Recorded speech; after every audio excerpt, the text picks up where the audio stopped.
2 valandos marinate ir kokie sultingi šašlykai iškepė. Tokių gražuolių paruošimų jums nereikės nei majonezo, nei mineralinio vandens. O reikės paprikų, svogūnų, pomidorų, taip pat 5 pipirų mišinio ir druskos. Ir žinoma svarbiausias – sprandinės mėsos. Pirmiausia susipjaustome sprandinę štai tokiais gabaliukais. Pipirus galite naudoti ir maltus, bet aš mėgstu juos sutrinti prieš pat naudojimą. Tada į 4 dalis supjaustome svogūnus, pomidorus ir paprikas. Aišku, paprikoms išrenkam vidurius. Tada blenderyje ant daržovių užpylę vandens jas sutriname.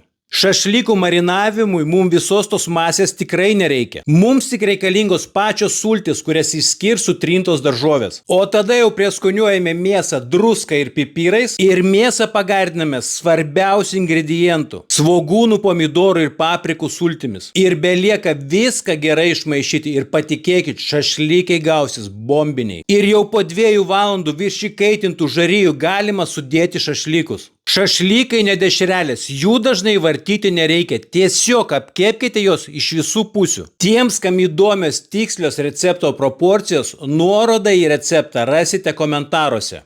Ir patikėkit manim, kartą tai pagaminę šašlykus apie kitus marinatus daugiau niekuomet nebegalvosite.